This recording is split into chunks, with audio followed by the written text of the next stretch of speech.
Assalamualaikum warahmatullahi wabarakatuh.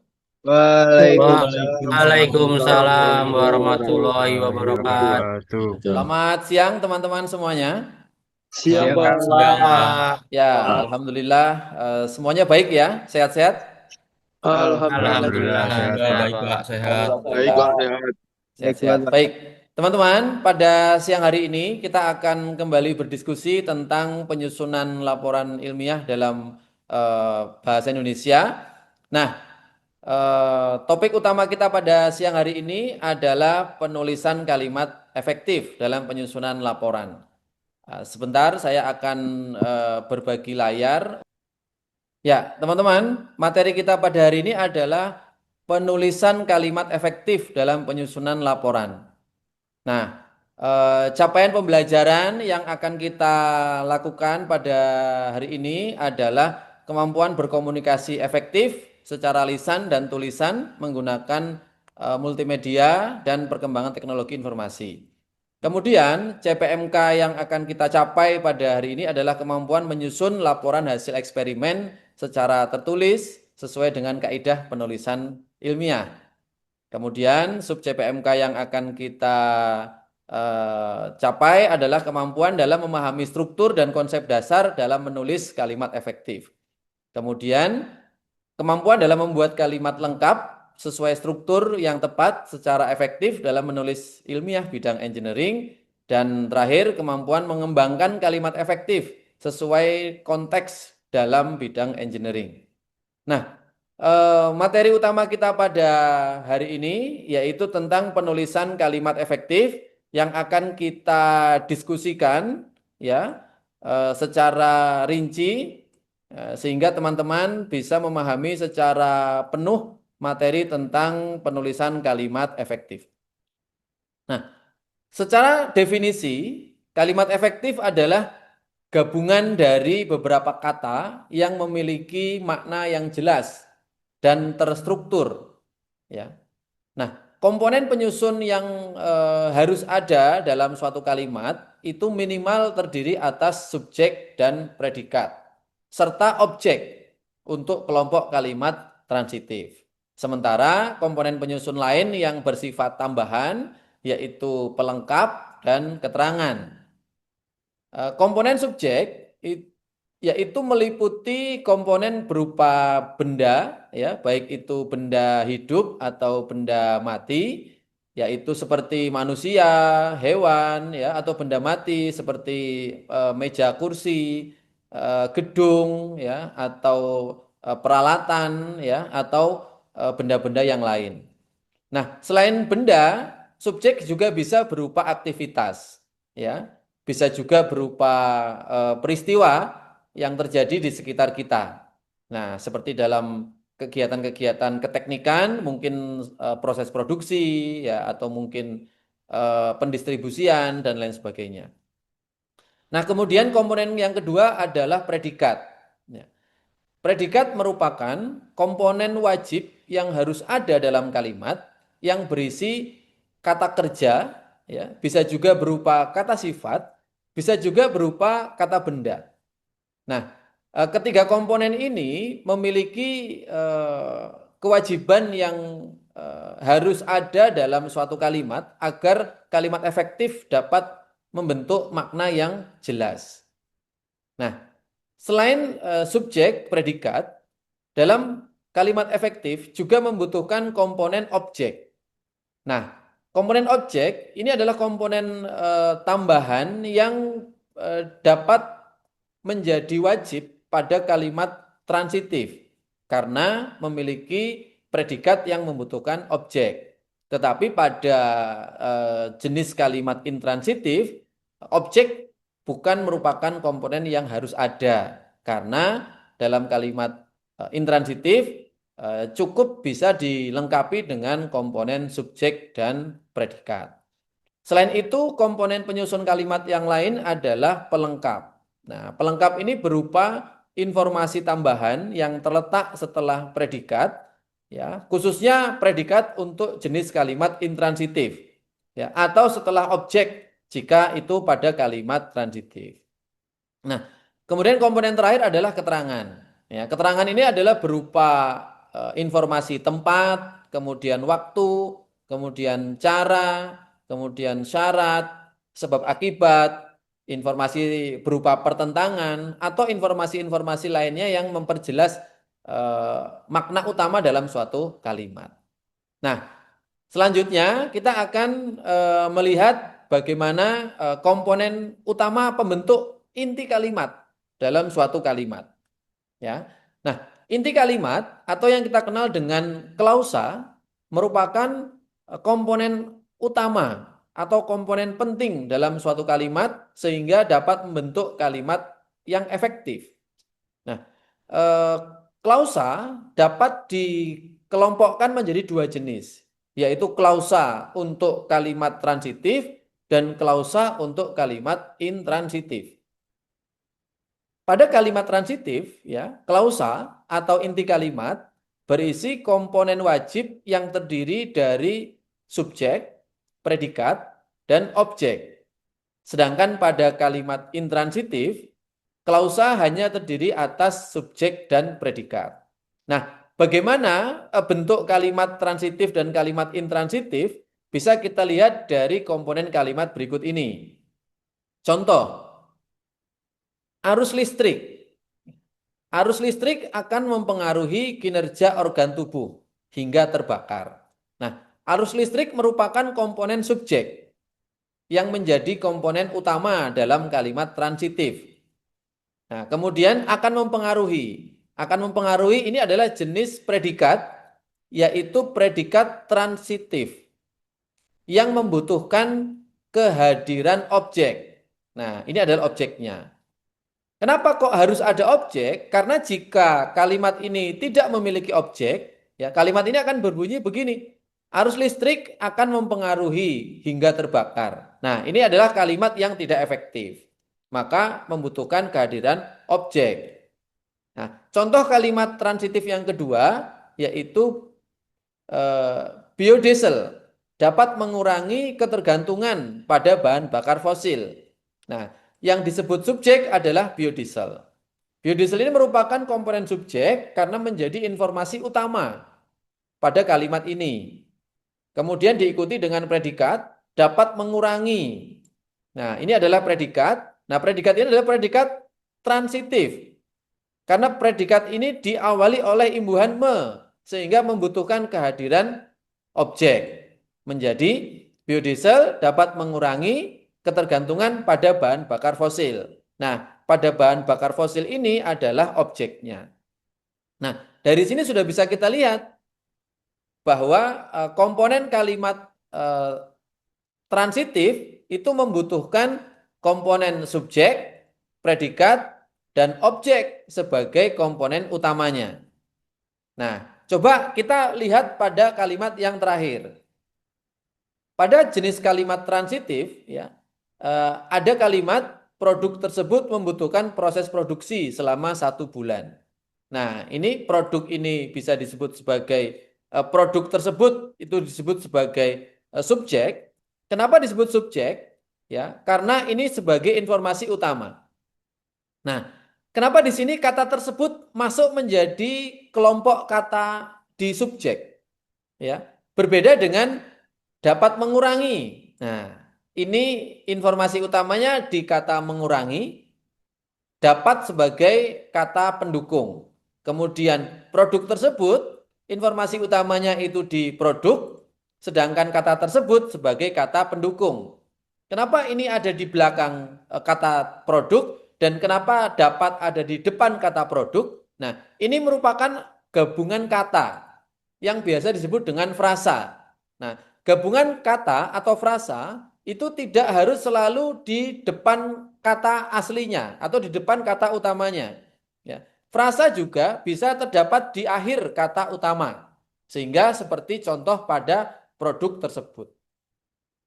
Nah, kemudian pada kalimat yang ketiga, produk tersebut membutuhkan proses produksi selama 1 bulan.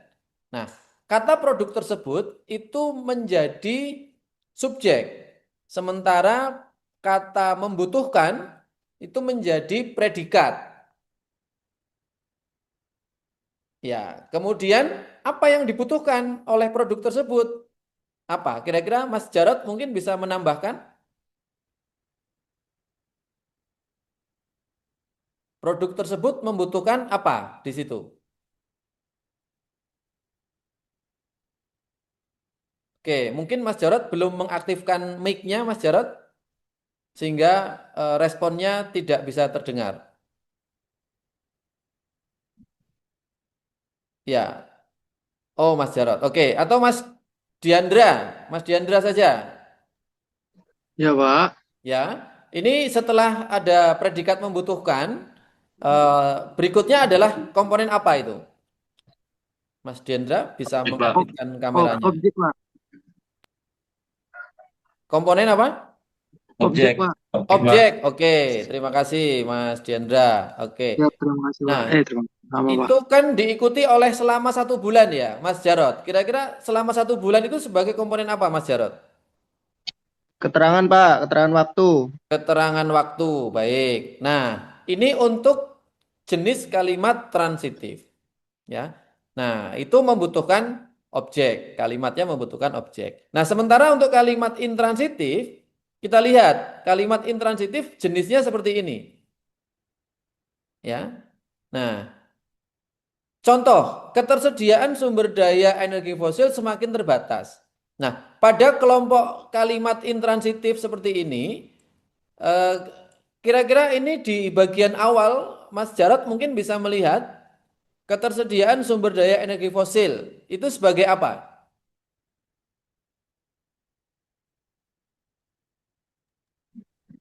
Sebagai subjek, Pak. Fosil, subjek, Sebagai Pak. Subjek. sebagai subjek, ya betul. Kemudian semakin terbatas itu sebagai apa? Keterangan, Pak. Keterangan. Oke, coba saya jelaskan kembali. Dalam komponen kalimat itu yang dibutuhkan adalah kalimat utama. Nah, kalimat utama itu kebutuhan utamanya adalah subjek dan predikat untuk kalimat intransitif. Nah, berarti untuk jenis kalimat intransitif yang ini setelah Predikat, Pak. subjeknya adalah ketersediaan sumber daya energi fosil, berarti komponen berikutnya adalah apa? Predikat. Predikat, baik. Predikat. Ya, seperti itu ya, Mas Jarot ya. Oke, Pak. Nanti Siap, bisa Pak. dipahami. Nah, di sini kenapa tidak butuh objek, Mas Jarot? Kalimat intransitif, Pak. Karena kalimat intransitif. Kalimat intransitif adalah kalimat yang predikatnya tidak membutuhkan objek, Objek. ya, atau kalimat yang tidak membutuhkan objek. Selanjutnya, mungkin di situ ada Mas Diandra atau Mas Afrizal. Bisa? Iya. Ya, Pak. Ya, oke. Ada juga Mas Bobby, Mas Robi. Nah, ini untuk analisis kalimat yang kedua ini bagaimana, Mas Robi atau Mas Diandra? Material baja sangat bermanfaat itu untuk subjek, Pak. masyarakat. Material baja subjek, Pak. Material bajanya subjek. Oke. Ya. Predikatnya? Sangat bermanfaat Tak bermanfaat. Predikatnya sangat bermanfaat. Ya. Oke. Kemudian Untuk untuk masyarakat, Objek, Pak. keterangan, Pak. objek. Kira-kira Keterangan. kalau objek Objek. itu seperti Keterangan, Pak. kalimat transitif. Keterangan, Pak. Bisa Keterangan itu, Pak. dihilangkan. Oke, ini Keterangan. kalau objek tidak bisa dihilangkan, kalau keterangan bisa dihilangkan. Oke, berarti ini keterangan. Ya, Pak. Ya. Keterangan, Pak. Nah, kita bisa lihat perbedaan antara kalimat transitif dan intransitif. Di mana letak perbedaannya? Di objek, Pak. Nah, letak perbedaannya adalah di objeknya. Ya, kalimat transitif itu membutuhkan objek, sedangkan kalimat intransitif tidak membutuhkan objek. Objek. Ya, itu untuk kategori kalimat berdasarkan predikatnya. Nah, sekarang kita lanjut. Jenis kalimat berdasarkan klausanya. Ya, tadi ada Mbak Yunita tadi. Mbak Yunita masih bisa merespon, Mbak Yunita? Masih, Pak. Oke, Mbak Yunita. Tadi klausa itu apa, Mbak Yunita? Tadi di awal sudah kita jelaskan, klausa itu komponen utama dalam kalimat yang memiliki makna. Nah, atau istilah lainnya klausa itu apa? Inti kalimat. Atau apa tadi, Mas Jarod atau Mas Robi? Inti kalimat, kalimat, Pak. Pak. Kalimat. Inti kalimat. Oke, klausa adalah inti kalimat. Nah, Nah, untuk jenis kalimat tunggal, klausanya ada berapa? Satu, Pak. Hanya satu. tunggal Nah, ya, sedangkan dua. untuk kalimat majemuk, klausanya adalah Lebih dari Lebih satu. dari satu. lebih dari satu. Nah, sehingga kita perlu memastikan apakah kalimat tersebut termasuk kategori kalimat tunggal atau kalimat majemuk. Nah, sekarang kita lihat. Kalimat tunggal adalah kalimat yang hanya memiliki satu inti klausa. Nah, ini ada contoh kalimat. Mari kita buktikan apakah ini termasuk kalimat tunggal atau kalimat majemuk. Di situ ada kalimat pengaturan suhu. Pengaturan suhu mesin dilakukan oleh teknisi pada setiap pagi. Oke. Subjeknya yang mana? Ini kita langsung analisis ke struktur klausanya. Intinya apa ini? Pengaturan suhu mesin dilakukan oleh teknisi atau pengaturan suhu mesin dilakukan setiap pagi? Apa tadi? Klausa itu komponennya terdiri atas apa? Subjek, predikat, objek untuk kalimat transitif. Ya, Pak. Sedangkan untuk kalimat intransitif, subjek dan predikat saja. Itu Nah, saja. ini kira-kira yang mana? Pengaturan suhu mesin atau pengaturan suhu atau pengaturan suhu mesin atau hanya pengaturan saja? Kelompok katanya yang mana ini? Frasanya? Pengaturan Mbak Yunita Pengaturan suhu tadi. mesin, Pak. Oke. Mbak Yunita tadi kan masih ingat frasa. Apa frasa Mbak Yunita?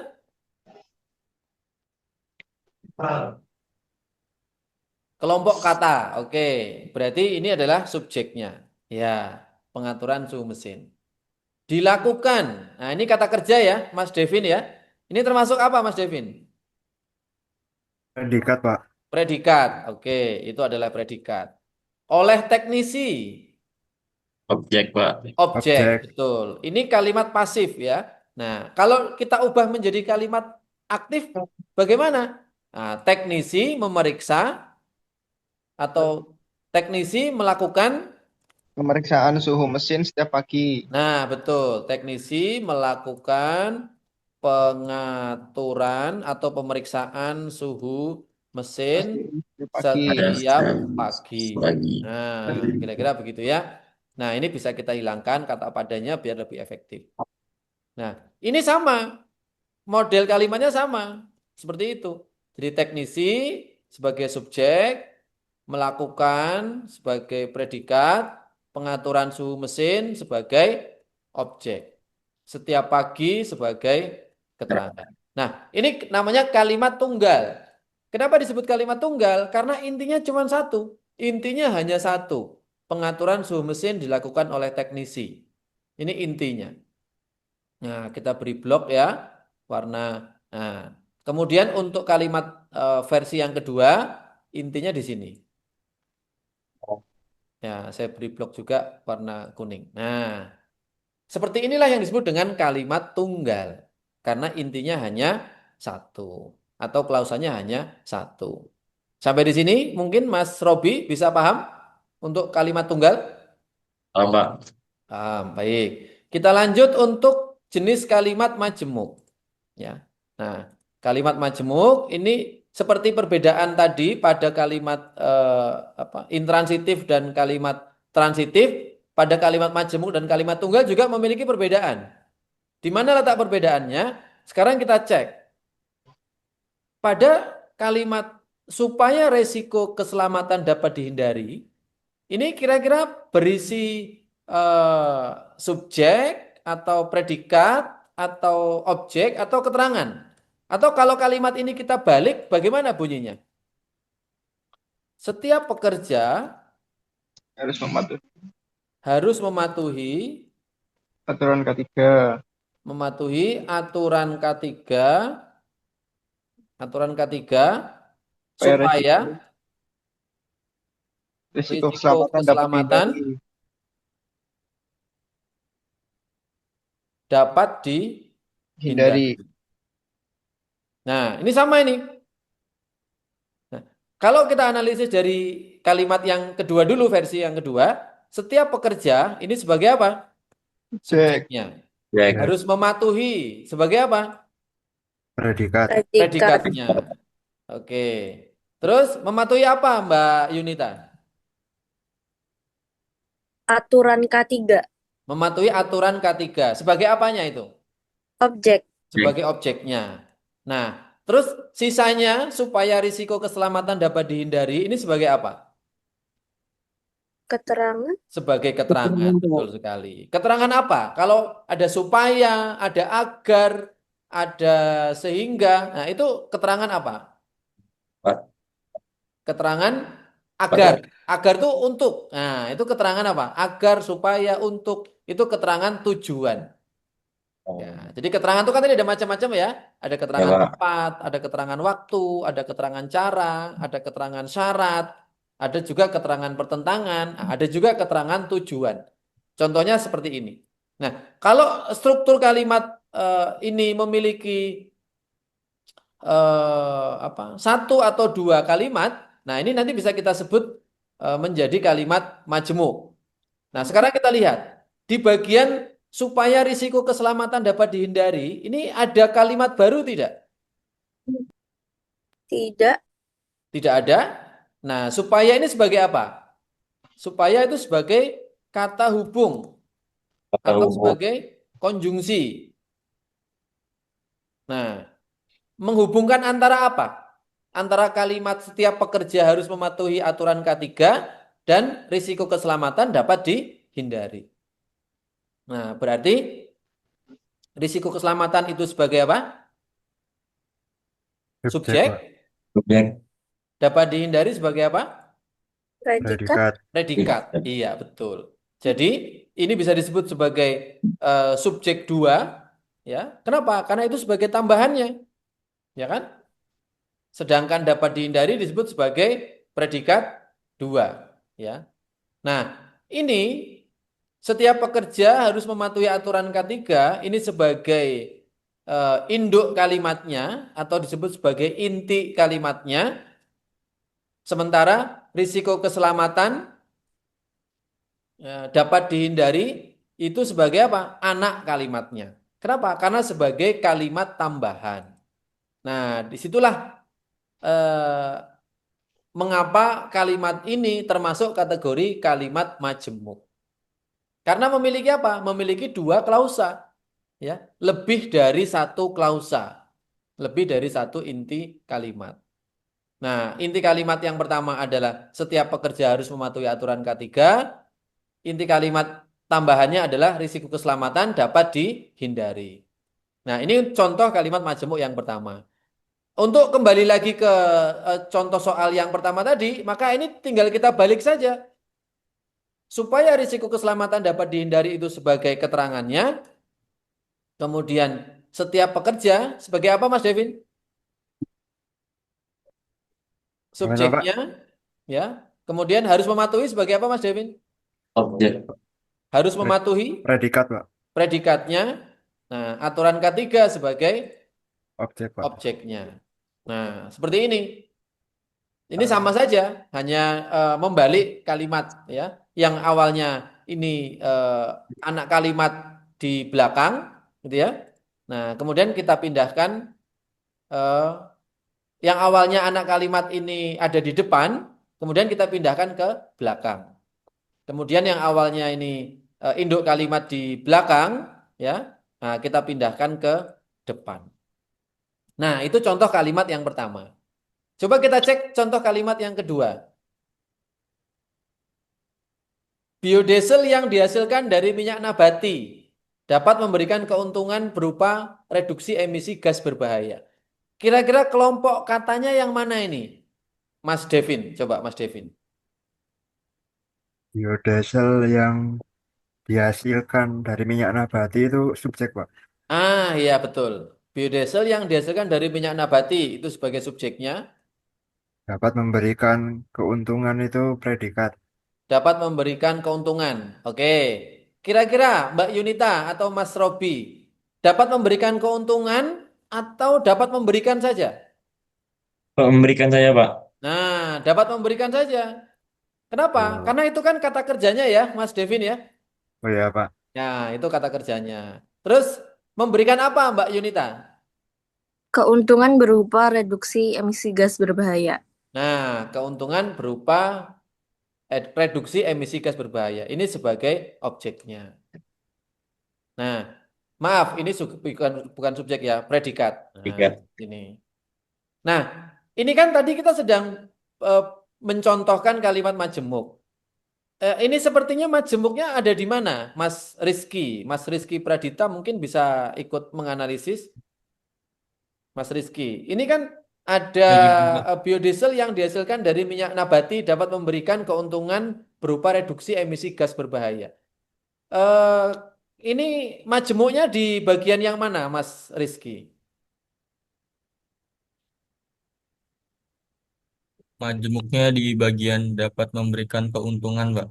Dapat memberikan keuntungan. Ini kan hanya sebagai predikat. Kemudian keuntungan kan sebagai objek.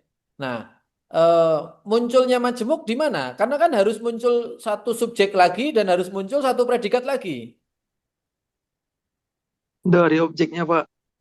Dari objeknya, keuntungan berupa reduksi emisi gas berbahaya. Ini sudah satu paket ini frasa. Dari Dari memberikan, subjek, Pak. Subjek Pak. Dari memberikan keuntungan. Oh, dari memberikan keuntungan. Dari mulai memberi keuntungan, Pak. Memberikan keuntungan, ini tidak bisa digabung, Mas. Itu kan Dari subjeknya apa? sendiri-sendiri. Dapat memberikan itu sebagai predikat sendiri, keuntungan sebagai objek tersendiri. Nah, untuk memunculkan anak kalimat atau majemuk kalimat majemuknya itu hanya dalam satu fungsi. Tidak bisa lintas fungsi. Dari mana, Mas Robi atau Mbak Yunita? Dari subjek Pak. Dari subjeknya, Pak, yang dihasilkan dari minyak nabati itu bukan, Pak? Nah, iya betul. Dari subjeknya yang dihasilkan dari minyak nabati. Subjeknya itu dari mana? Dari biodiesel itu sendiri sebagai subjek rincian. Ya kan ya?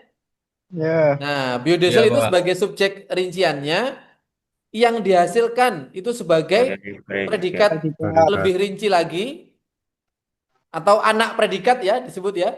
Nah, dari minyak nabati itu sebagai apa? Objek Pak.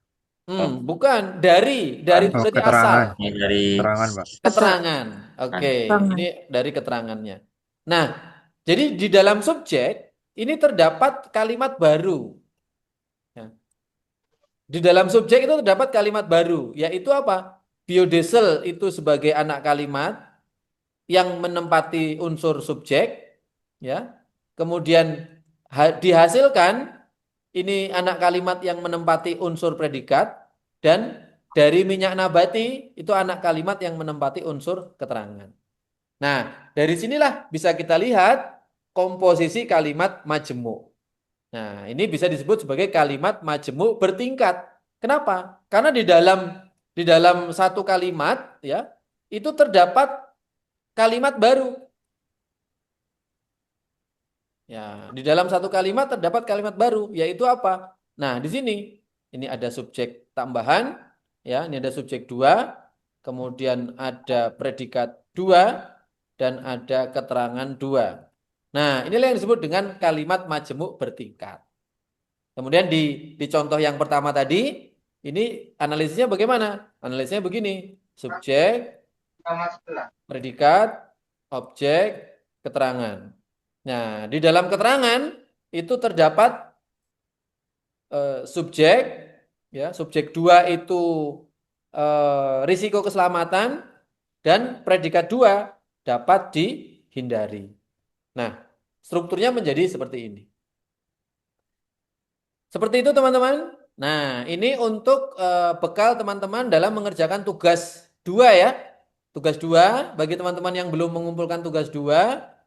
Tadi saya sudah mengoreksi beberapa teman yang sudah mengirimkan tapi belum banyak ya. Nah, selanjutnya silakan teman-teman bisa lanjut mengirimkan tugas 2 dengan cara membuat analisis struktur kalimat seperti ini. Insya Allah nanti segera saya koreksi. Saya kira demikian yang dapat saya jelaskan untuk diskusi kita pada hari ini. Sekian, terima kasih. Sebelum saya tutup, mungkin ada pertanyaan? Tidak ada.